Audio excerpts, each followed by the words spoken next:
What's up, Elder Sword? Welcome back to the channel. Today we got Sammy. We're going to talk about The Bad Batch, episode 4. She's going to ask you a bunch of questions, and we're going to answer them. So stick around. Bad Batch, episode 4.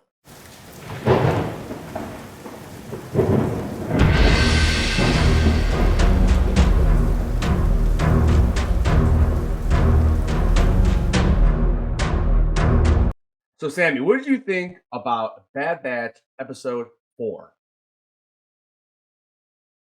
Yeah, that's what I was thinking. I wasn't very good. What do you think about Batcher though? You gotta like Batcher. It's kind of like Omega's little pet dog.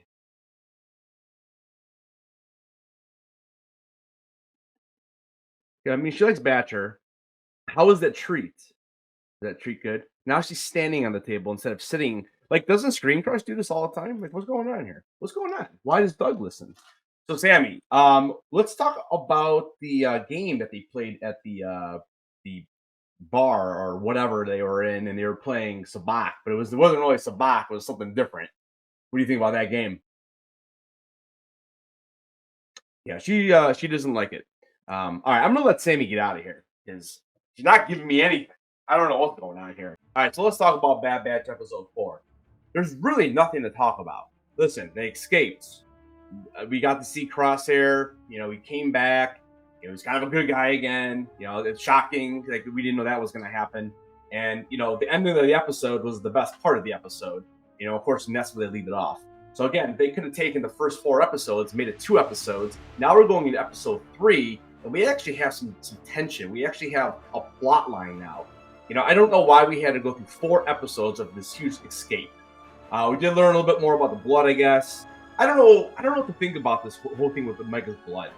The M count can, or okay, so they're calling midichlorians. For some reason, Disney does not want to say midichlorians, so now we call it M count. So the M count can go into her blood. Okay, so why is she the only clone that can do that? I mean, a clone. Correct me if I'm wrong. I'm not a scientist, right? But if a clone is cloned, wouldn't the blood be the same in all of them? I mean, I don't know how it works, right? But obviously she was changed because she's a female. I mean, I think what they're leading to is obviously she's going to be the one that they use to make these clones of Palpatine eventually, Snoke. You know, how is Moff Gideon? Where did that blood coming from? You know, we saw him after Grogu's blood. So maybe he's using Grogu. Omega's probably dead at this point, maybe. What I'm really curious to see at the end of this season is what are they going to do with all of these characters? We have Crosshair, we have Wrecker, we have Omega, we have Hunter. I'm missing somebody, but what are they going to do? Are they killing them all off?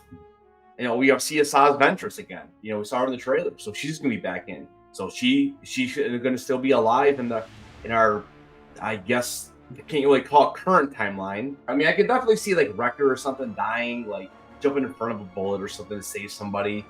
Hunter, I can see the same thing. Crosshair, definitely see that. You know, Crosshair might be the most interesting clone of all of them, honestly. At least he's had some kind of arc, and I'm kind of going back.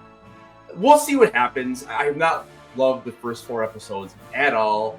You know, the last one was probably the best out of the 4, but again, it was just, you know, a little drawn out, and it ended up, if they would have done Crosshair's plan to begin with and just went on the shuttle and took it, they wouldn't even have to go through the whole thing, and Hemlock wouldn't even known about him.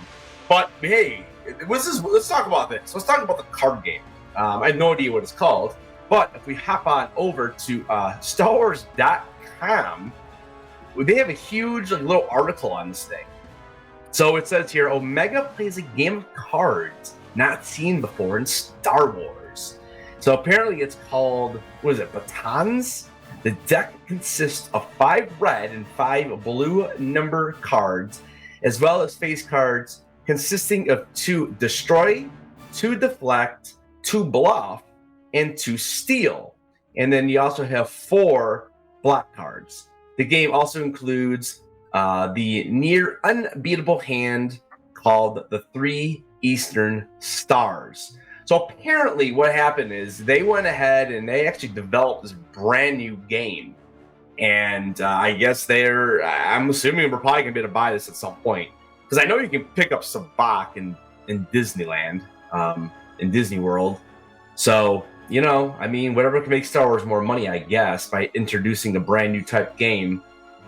A complete rule set was designed for the card game. The production team played a few rounds and confirmed it's quite an addictive game. A full round of the game between Omega and Lieutenant Man was shot, but cut down to the main moves in an effort to keep pace of the episode moving. I'll tell you what, this is probably the best part of the episode. Like, I actually enjoyed it. I wish we would have known the rules. Like, I would rather have seen that than like just generic shootouts, like we always see. You know, that's just me. But anyways, you know, am I interested? We'll see what the rules are. Something different. You know, it depends. You know, a lot of these types of things are going to steal from different, you know, games that we already know of. Like I read in one article saying it was kind of similar to like a blackjack. You know, and there's different numbers on the cards by like lines or something, and it kind of reminds me of the old game like the kids play at school. Like you have to click your fingers and you can't have the last one or something like that. That's kind of what it reminds me of. But I don't know. Let me know down in the comments. Would you guys want to be interested in playing that? Let me know what you think about the episode.